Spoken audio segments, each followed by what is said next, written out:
রসুন, দ্বিতীয়টি হলো শুকনা হলুদ, তৃতীয়টি হলো নিম পাতা, শুকনা নিম পাতা।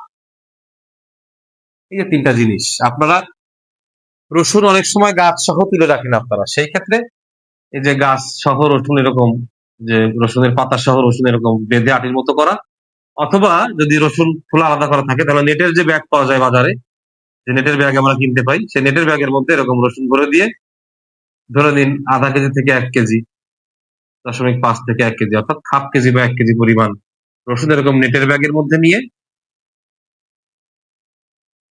আর যদি আপনার গাছ সহ থাকে সেক্ষেত্রে আপনারা আটির মতো বাঁধলেই হবে।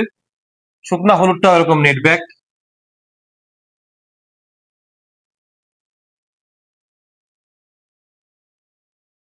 আসসালামু আলাইকুম প্রিয় কৃষক বন্ধুরা এবং তরুণ কৃষি উদ্যোক্তা ভাই বোনেরা।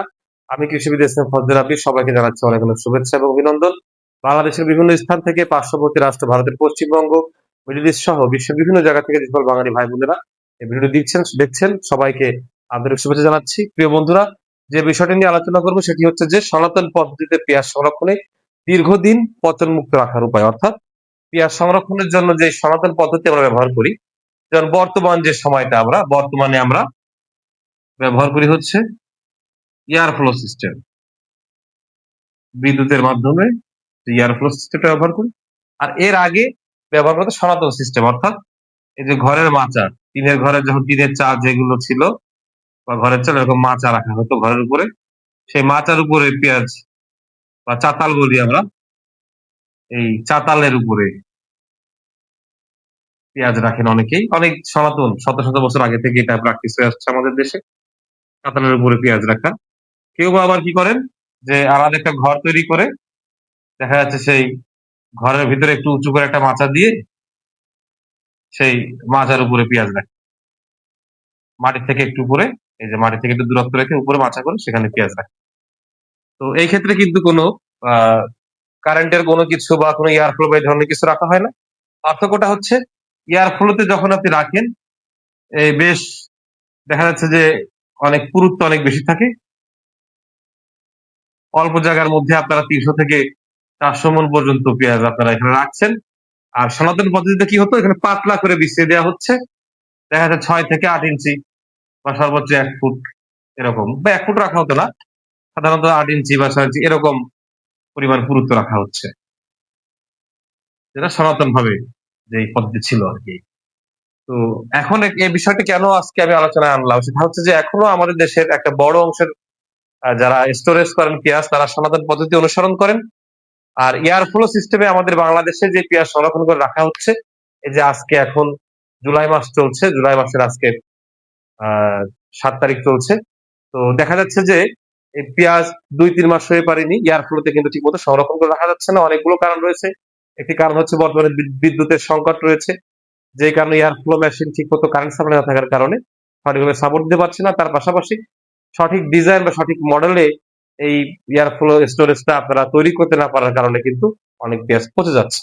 তো সেটা নিয়ে আমি আলাদা ভিডিও দিয়েছিলাম, সেটা আপনারা আমার চ্যানেলেই ঢুকলে পাবেন। কয়েকদিন আগে আমরা ভিডিও দিয়েছিলাম যে এয়ার ফ্লো মেশিনের যে সমস্যাটা হচ্ছে, সেখানে আমি সেটা নিয়ে আলোচনা করেছি। আজকে আমি সনাতন পদ্ধতিতে যে পেঁয়াজ আমরা রাখি দীর্ঘদিন ধরে, যে পরীক্ষিত সিস্টেম আমাদের, সেই সিস্টেমটা কি করে আরো দীর্ঘমেয়াদী করতে পারি, অর্থাৎ কি কি প্রসিডিউর অবলম্বন করলে এই সনাতন পদ্ধতিতে পেঁয়াজ সংরক্ষণ করার ক্ষেত্রে আমরা আরো বেশি দিন পেঁয়াজটিকে সংরক্ষণ করতে পারবো, সেই বিষয়টি নিয়ে একটু আলোচনা করবো। সেটি হচ্ছে কি, বর্তমানে একটি কাজ আমার একটু আপডেট হয়েছে, সেটা হলো যে সাধারণত বৈদ্যুতিক ফ্যান অনেকে চালু করে দেন বাতাস চলাচলের জন্য, কারণ বাতাস চলাচলটা কিন্তু খুবই জরুরি। যখনই আমরা কিছু পেঁয়াজ এরকম গাদা করে রাখি, সে যে পদ্ধতি আমরা রাখি না কেন, কারণ পেঁয়াজের কিন্তু রেসপিরেশন হয়, অর্থাৎ শ্বসন, তার শারীরবৃত্তীয় ক্রিয়া কিন্তু চলতে থাকে, এবং এই শ্বসনের মাধ্যমে কিন্তু কার্বন ডাই অক্সাইড ত্যাগ করে সে। এই কার্বন ডাই অক্সাইডটা কিন্তু দূষিত বাতাস, এই দূষিত বাতাসে কিন্তু নানা রকম রোগ বালাইয়ের আক্রমণ হয়।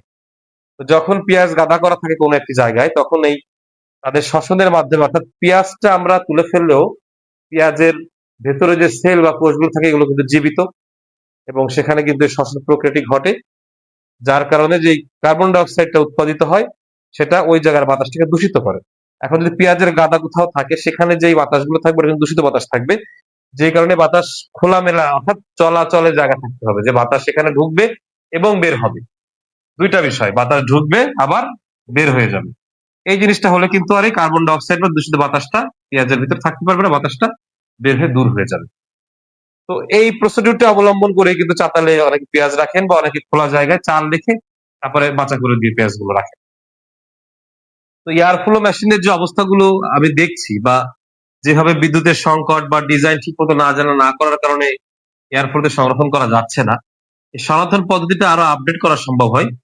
বিশ্বের বিভিন্ন দেশে, আমাদের পার্শ্ববর্তী রাষ্ট্র ভারত থেকে শুরু করে বিভিন্ন দেশে, এমনকি নেদারল্যান্ড যেখানে প্রচুর পরিমাণ পেঁয়াজ হয়, এবং আফ্রিকার অনেক দেশে তারা যেটি করে দেখা যাচ্ছে যে এই চারপাশে ফাঁকা থাকে, চারপাশে বেড়া ফাঁকা থাকে, ছাদ হয়তো কোনো একটি প্লাস্টিকের টিন বা কিছু দিয়ে তলে আবার সিলিং দিয়ে দেওয়া হয়, আর চারপাশে নেট থাকে, খোলা নেট থাকে, যাতে করে বাতাস চলাচল ঠিক মতো করতে পারে। একদম এক পাশ থেকে বাতাস ঢুকছে আবার আরেক পাশ থেকে বাতাস বের হয়ে যাচ্ছে এইভাবে। আর এইখানে বিভিন্নভাবে সেলফ করে করে নানা রকম তাক করে করে স্তরে স্তরে কিন্তু পেঁয়াজ সাজিয়ে রাখা হয়। এখানে কিন্তু ভিতরে কোনো মোটর বা ফ্যান দেওয়ার প্রয়োজন হয় না, এরকম নর্মাল খোলা জায়গায় থাকে, বিদ্যুতের তারতম্যে কিছু যায় আসে না, এবং বাতাস নিয়মিত চলাচল করতে পারার কারণে দেখা যাচ্ছে যে দূষিত বাতাসে যে পেঁয়াজের একটু বোঝানোর চেষ্টা করি, যেরকম মাচায় পেঁয়াজ রাখা হচ্ছে ভার্টিক্যাল স্টাইলে মাচা করে, মানে অনেকগুলো তাকের মধ্যে করে রাখা হচ্ছে যাতে করে অল্প জায়গায় অনেক বেশি পরিমাণ রাখা যাচ্ছে। আবার অনেকে করেন কি, এরকম পুরো খোলা ঘর থাকে, তার মাঝে এরকম দেখা যাচ্ছে যে বাঁশ বা লোহার খাঁচা তৈরি করা থাকে, এরকম গোল গোল একদম রাউন্ড বা গোলাকার এরকম খাঁচা তৈরি করা থাকে, তার ভিতরে পেঁয়াজ রাখা হয়। এরকম একটা নির্দিষ্ট আয়তনে ছোট করে করে এগুলো রাখা হয়, এবং বাতাস চলাচল করে, চারপাশে খোলা থাকে, এখানেও খোলা থাকে, ঘরের বাইরেও খোলা থাকে, এবং এতে কিন্তু বেশ দীর্ঘদিন পেঁয়াজটা ভালো। তো এই পদ্ধতিগুলো আমরা আগামীতে হয়তো অনুসরণ করতে পারবো। তো যে বিষয়টি নিয়ে মূলত এখন আলোচনা সেটা হচ্ছে যে এখন এই মুহূর্তে যারা সনাতন পদ্ধতিতে পেঁয়াজটাকে সংরক্ষণ করার চেষ্টা করছেন, বা এয়ার ফ্লো মেশিন যারা রাখতে পারছেন না, তারা ওখান থেকে এখন ওই পেঁয়াজ বের করে এনে সনাতন পদ্ধতিতে রাখার চেষ্টা করছেন। তাদের জন্য যে কথাটা আমি বলতে চাচ্ছি সেটা হচ্ছে যে এখন এই পেঁয়াজটি, আহ আমি তো কারণগুলো আলোচনা করেছি যে কি কি কারণে পেঁয়াজগুলো পচে যাচ্ছে, অনেক ভিডিও দিয়েছি, আপনারা আমার চ্যানেল থেকে সেগুলো দেখে নিবেন। আর তারপরেও একটি মূল বিষয়টা হলো কি, সেটা যে পেঁয়াজ যদি শুধু কিউরিং না করা হয়, অর্থাৎ পেঁয়াজ তোলার পরে যদি পেঁয়াজের ঘাড় মাথার মতো না শুকানো থাকে বা না শুকানো হয়, তাহলে সেই ক্ষেত্রে কিন্তু ওই পেঁয়াজটাকে দীর্ঘদিন সংরক্ষণ করা কঠিন হয়ে যায়। যারা ইতিমধ্যে সংরক্ষণের কার্যক্রম শুরু করেছেন, ২-৩ মাস যেহেতু হয়ে গিয়েছে, মোটামুটি ধরে নেওয়া যায় আপনাদের কিউরিং ভালো আছে, তারা হলে আগেই পেঁয়াজগুলো পচে যেতে রাখতে পারতেন না।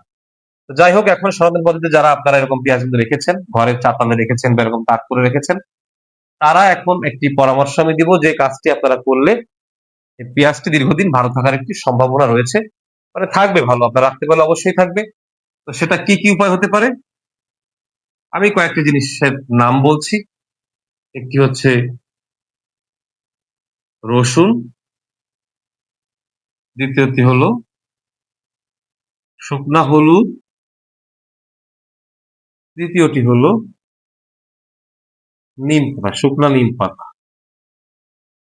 এই যে তিনটা জিনিস আপনারা, রসুন অনেক সময় গাছ সহ তুলে রাখেন আপনারা, সেই ক্ষেত্রে এই যে গাছ সহ রসুন এরকম, যে রসুনের পাতা সহ রসুন এরকম বেঁধে আটির মতো করা, অথবা যদি রসুন খোলা আলাদা করা থাকে তাহলে নেটের যে ব্যাগ পাওয়া যায় বাজারে, যে নেটের ব্যাগ আমরা কিনতে পাই, সেই নেটের ব্যাগের মধ্যে এরকম রসুন ভরে দিয়ে, ধরে নিন আধা কেজি থেকে 1 কেজি, 0.5 থেকে 1 কেজি, অর্থাৎ হাফ কেজি বা 1 কেজি পরিমাণ রসুন এরকম নেটের ব্যাগের মধ্যে নিয়ে,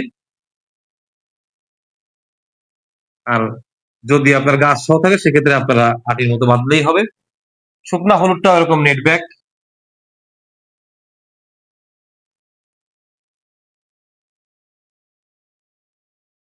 এটা এরকম হাফ কেজি পরিমাণ বা 250 গ্রাম পরিমাণ রাখলেও হচ্ছে।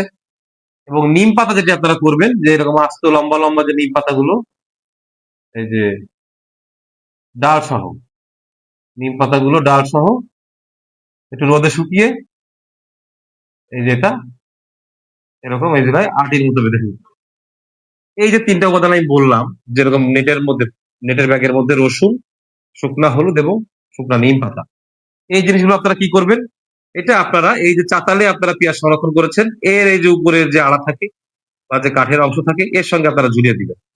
আপনি একটা রসুনের ব্যাগ দিলেন, আবার এরকম একটা নিম পাতার এরকম এক থোকা নিম পাতা, শুকনা নিম পাতা এরকম বেঁধে দিলেন উপরে। আবার এই হলুদের নেটের ব্যাগটা দিলেন, আবার একটা রসুনের ব্যাগ দিলেন। এরকম করে কিছুদিন পর আপনারা বিভিন্নভাবে একটু দূরে এই জিনিসগুলো আপনারা ঝুলিয়ে রেখে দিবেন পেঁয়াজের কাছাকাছি জায়গায়। তাহলে সেই ক্ষেত্রে হবে কি, এই যে যেই রসুনের রয়েছে কিছু অ্যান্টিবায়োটিক কোয়ালিটি, হলুদে রয়েছে কিছু অ্যান্টি ফাঙ্গাল উপাদান এবং নিম পাতা রয়েছে ইনসেকটিসাইড, এক প্রকার ন্যাচারাল ইনসেকটিসাইড।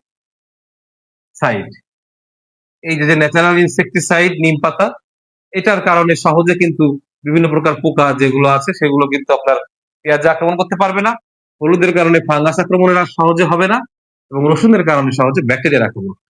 তো এই কাজটা যদি আপনারা করেন বা সিস্টেম যদি আপনারা ফলো করেন, তাহলে সেই ক্ষেত্রে আপনাদের এই পেঁয়াজটি যে কয়দিন নরমালি ভালো থাকার কথা তার চেয়ে আরো অনেক দিন অর্থাৎ দীর্ঘদিন কিন্তু সেটা ভালো থাকবে। এটি কিন্তু একদমই পরীক্ষিত ফলাফল।